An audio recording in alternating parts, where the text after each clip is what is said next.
Hey everyone, I hope you enjoy the upcoming episode. I just wanted to make a simple note. Unfortunately, or fortunately, whichever way you want to put it, I took a listen to it before I uploaded it for Ultimate Broadcast and realized I had made one mistake, one error. I just wanted to clarify. Probably nothing anybody would have ever caught, unless you wanted to go down all the rabbit holes that I went down for this episode, which, by the way, is one of the most important ones of all. So before I have Bermuda, my dog, hit the piano over here, I just wanted to let you know that at one point toward the end of the episode, I start to quote from the 1931, I don't remember what month, edition of the Oakland Tribune.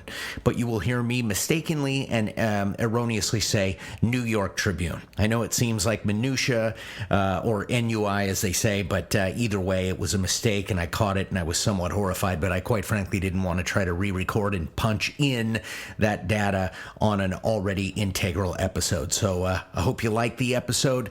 It's extremely important to me, and it's because it's something that no one else has ever covered in a podcast. I can make that confident argument to this day. All right? Well, hey, Bermuda, hit it. If you take a walk through the Reading Memorial Cemetery on a nice temperate day, you're liable to be drawn to a number of notably ornate, or at least eye-catching, headstones. Some of them demand a second look, by the way, as they protrude into the air with this sense of obvious permanence. Others lay flat on the ground, and if not carefully curated now and then, can disappear under an accumulation of leaf particulate, dirt, and the blowing minerals of time that never, ever seems to stop. One thing is for certain. You can visit most old cemeteries and see the second law of thermodynamics in play in real time. And you can also see the contrast of where it is being battled tooth and nail, usually. But a number of plots in Reading Memorial Cemetery are inexplicably unmarked, or seemingly so anyway, especially when it comes to the eastern wall. One in which a grove of trees now marks the line of demarcation between the burial grounds and the rodeo arena on the other side, the latter of which comes to life once a year in extravagant fashion. The other, well, never.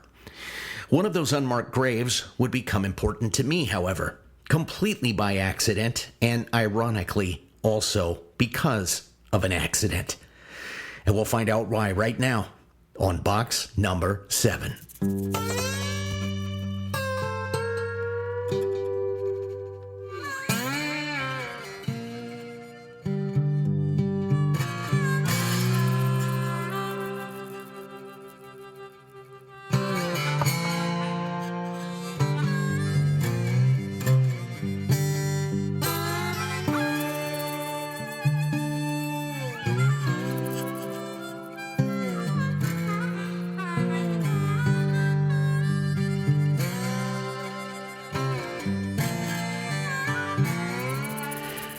The death of my own mother would put me in the position of meeting funeral arranger Ryan McCloskey, who not only demystified that process for me, but also, through the course of our back and forth and our communications during that traumatic time, informed me that he was the site historian as well as the director of the historical tours.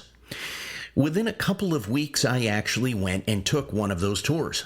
One of the stops on that tour was for a Captain James Caulfield, killed July 3rd, 1909 in Redding, California. He was an airship pilot who was commissioned to make a series of exhibition flights for the July 4th holiday, and when a logistical accident caused the gases and material to explode 45 feet up in the air, the ship would come crashing down, and Caulfield's injuries and burns would not only see him die in Redding, but he would find his final resting place a couple of miles from where his life would be extinguished. If this sounds familiar, I did cover that accident in a previous show. I advise you to listen to that because I won't go into all those details here. However, Caulfield is a known quantity. The historical record about his death is clear. Caulfield was buried under his real name and not his stage name, which was Captain James Moore. It's episode 17 of my podcast, by the way. Within that story, however, was something that caught my eye. In the maelstrom of the disaster, a stampede ensued and a 78-year-old man was trampled and was left with a broken hip. Newspaper accounts wrote him off for dead, and some accounts said he was actually killed. Even a few modern accounts even today, make that claim. When I found out that in the most Monty Python senses, he was not only not dead, but he was getting better. So I decided to follow the trail of then 78-year-old Milton Mygatt, who survived a bunch of things only to come roaring back, and if it weren't for the fact that he'd be 194 years old today, I'd be hedging on whether or not the guy was actually dead now. Milton Mygatt was born on October 29th of 1831 in New York State.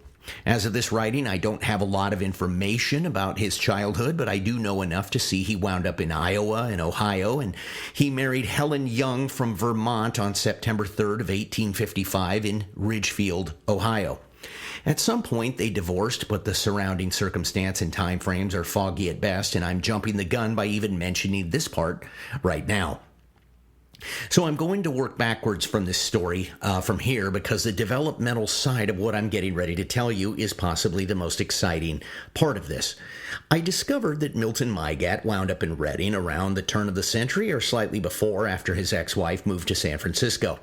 He worked as a deputy coroner to the coroner, Thomas Green. He was involved in search and rescue efforts and also testified in a high-profile inquest concerning a timber collapse on the Iron Mountain mine. In 1901, he was involved in another jury inquest in which a purported case of suicide in Diesel Horse Field would become a potential murder investigation. In April of 1907, the Reading Searchlight printed a story of how Milton Mygatt, age 76 at the time, would break his ankle falling off of a shoeshine box. He recovered. In 1909, he's trampled underfoot during the Airship melee, broken hip, assumed to be a goner. In fact, the local papers waxed eloquently with the following prognostications. The July 4th, 1909 Record Searchlight said, no hope of recovery. July 4th edition of the Press Democrat said, quote, not expected to recover, unquote. The Semi-Weekly Searchlight 2 days later said, quote, almost impossible for him to recover. The July 4th Los Angeles Herald said Milton Mygatt, one of the spectators living at the Reading and 82 years old, was thrown down by the explosion and it is believed he was fatally injured. Wrong on age, wrong on mortal fate. Then, a month and a half later, the August 22nd edition of the Courier Free Press states that Milton Mygatt was being given crutches and will be leaving the hospital. That's right. Reports of his death were greatly exaggerated. As they say, recovered. Then, 2 years later, July of 1911, the Courier Free Press runs a story of how Mygatt got into a fight with a 79-year-old ex-roommate and sustained injuries from what was a battery charge laid at the feet of his assailant, H.E. Brines. October of 1911, Mygatt sees the doctor for a paralyzed arm and is informed by said physician that just as soon as he finishes snapping it back into the socket, it should work just swimmingly. Then, on October 30th, Mygatt celebrates his 80th birthday and makes the headlines. November of 1911, Milton Mygatt makes the paper yet again, this time for a bowel obstruction, a rupture. And I quote from the paper, jolted organs back into place. Ride to the hospital made operation unnecessary for Milton Mygatt. Milton Mygatt, an old gentleman who lived alone in the city for years, was stricken suddenly ill. Saturday afternoon, a rupture becoming very serious. Dr. B.F. Saylor decided an immediate operation was necessary to relieve pain and perhaps to save life. A hurry-up call was sent for the hospital ambulance and the hospital. A nurse was instructed to have everything in readiness for an operation. An ambulance came for Mr. Mygatt in the very few minutes. The drive to the county hospital was made at great speed, for time was precious, and it was believed. And now the road to the hospital was very rough in spots, and the venerable sufferer got a good shaking up. Dr. Saylor was on hand to receive the patient and began the operation. Mr. Mygatt was put on the operating table, and greatly to Dr. Saylor's surprise, the patient's delight, it was found that the operation was no longer necessary. In the jolting ride, the organs protruding from the rupture had been jolted back into proper place. Mr. Mygatt is getting along famously at the hospital. He is far advanced in years and is naturally very feeble. Feeble. He lived another 3 years and then passed away. He didn't pass away by being hit by a train. He didn't fall into a textile shredder during a union dispute. He didn't cascade off a cliff reaching a stranded hiker. He wasn't clipped by a steam engine in the McCloud Basin. Milton Mygatt would pass away quietly in his sleep in his residence located at the corner of Trinity and Railroad Avenue, December 30th, 1914. His funeral was held at Reading Memorial Park on New Year's Day, 1915, and thus he would be buried. And so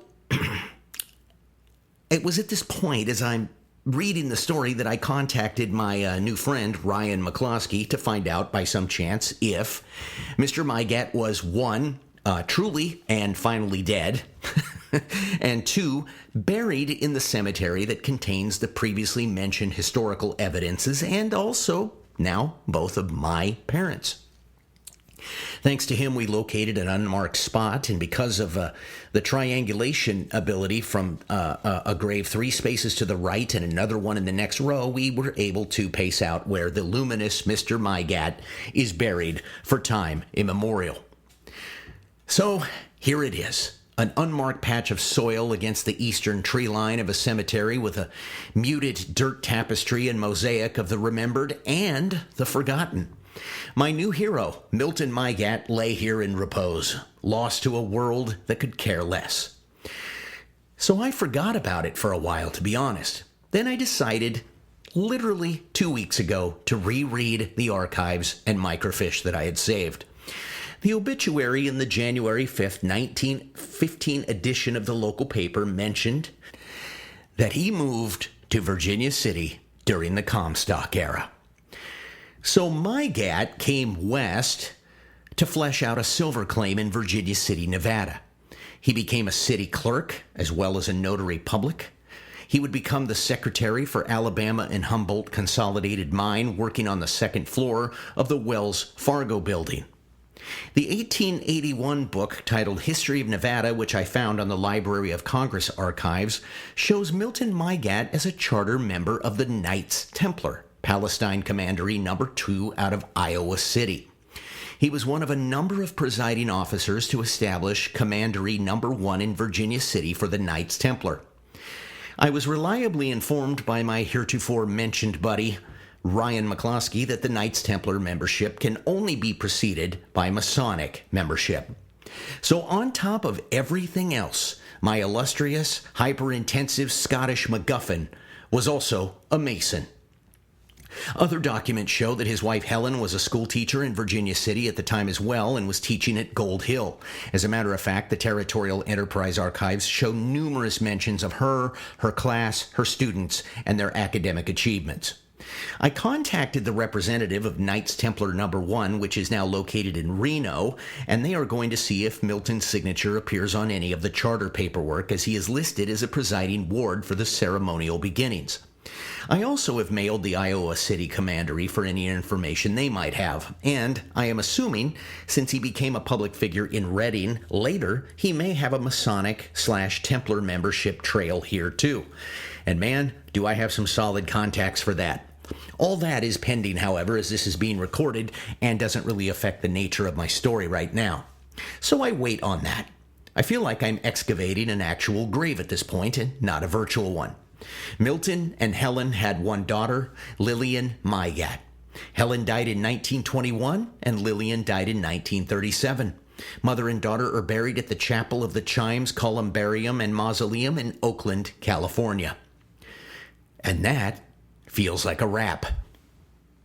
But it isn't. I went on findagrave.com and set up a memorial page for old Milton. Since he had no marker and since I had to actively look for him, no memorial was set up and really no one's paying attention to him anyway. I am proud to say that I have started one and was able to link his wife and daughter's memorials, which were already created and curated by someone else. I will be looking into their stories to add to their pages soon. But there's one more thing. Actually, two. One, there's this unmarked grave problem. As soon as I can substantiate his Masonic and Templar bona fides, and pretty well I already have, I'm going to rally them for a fundraiser to put a headstone on this man's final resting place. He deserves to be remembered 110 years after he was put there. And lastly, you might notice the title of this podcast episode mentions a sack of flour. Well, let's talk about this. It was 1864. Austin, Nevada. A mayor's race was underway between the Democrat and Republican candidates. A man named R.C. Gridley was supporting the Democrat, and he made a friendly wager with his Republican friend that whoever's candidate lost, the loser would have to carry a sack of flour through the town in shame to the accompaniment of a marching band while the town stood by in the margins and watched. Gridley lost the bet and took his lumps.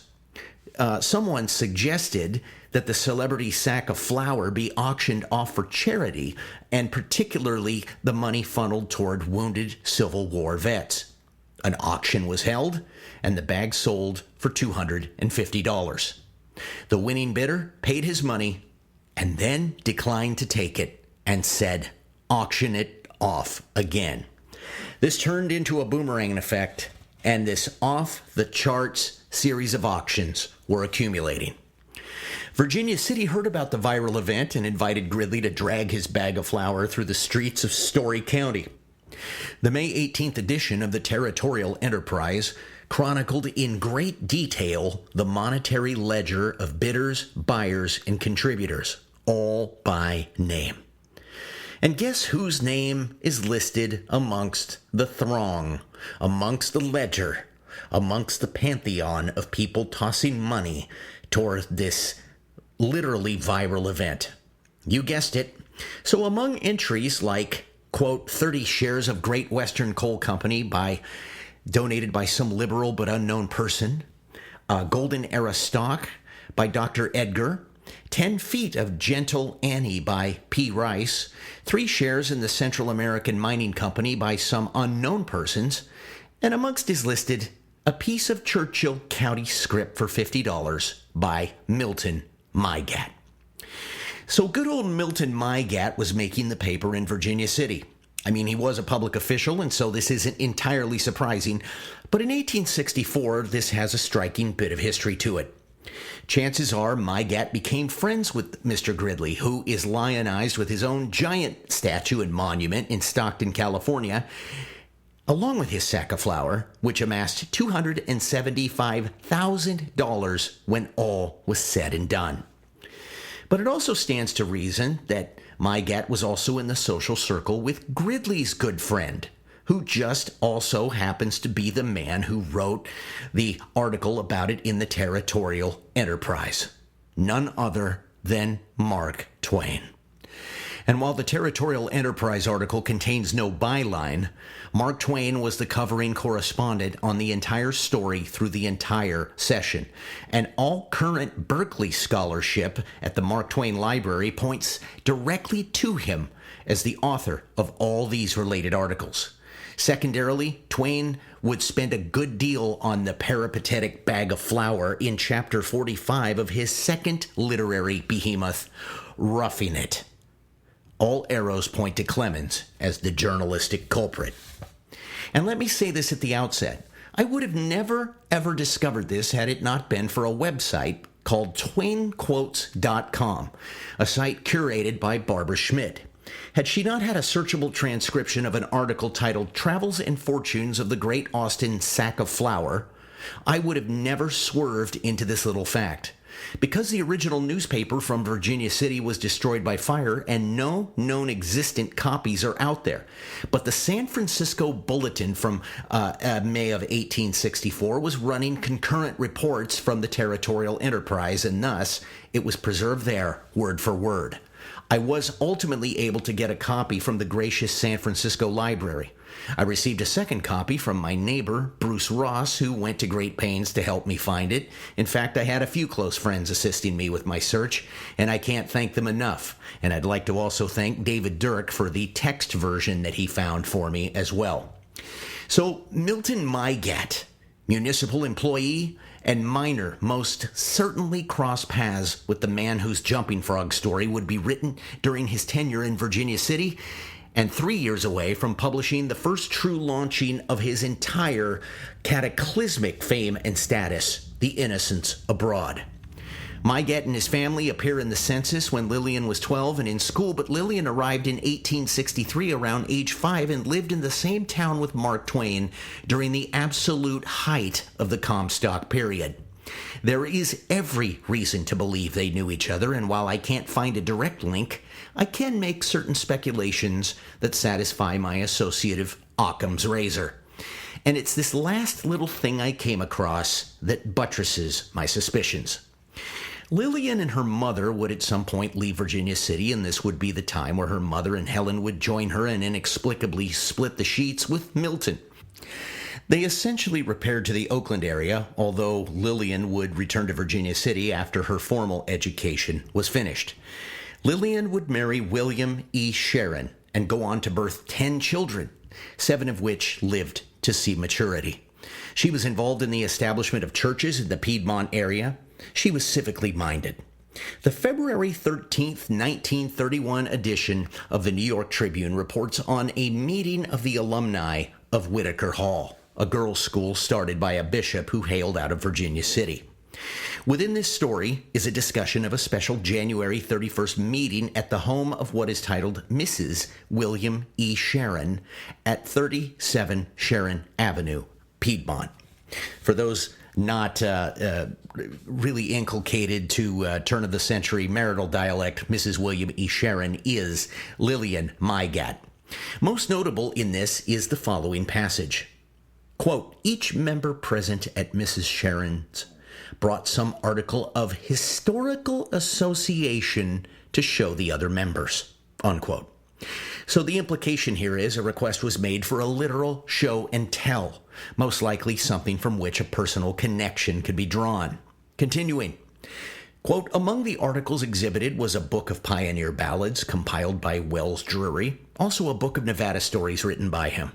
The poem, The Lure of the Sagebrush by Sam Davis, several volumes of the history of Nevada, The Big Bonanza by Dan DeQuille, various volumes containing poems and choice specimens of prose by the best former Nevada writers, among them an article by Mark Twain, read by the hostess.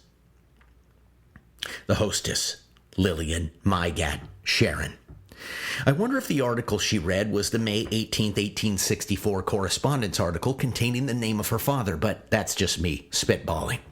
Oh, and one last point of intrigue. On page 244 of the 1926 book California and Californians, Milton Mygatt's Scottish ancestors are stated to be on the founding documents for Hartford, Connecticut, the home that would ultimately become the place of Mark Twain's most iconic living place, and some of his writings. What a life, and now a story that sits above ground again 110 years later. As an aside, you might be wondering, have I reached out to any possible family members? Well, I have located one, possibly more, and that is with the assistance of Karen Taylor, who did some genealogical digging around for me and passed that information on to me, and I have to thank her as well. I hope you enjoyed this story. Milton Mygatt will not be forgotten, and I'm going to make sure that it gets a little bit louder than even this. Thanks for listening, and this is box number 7.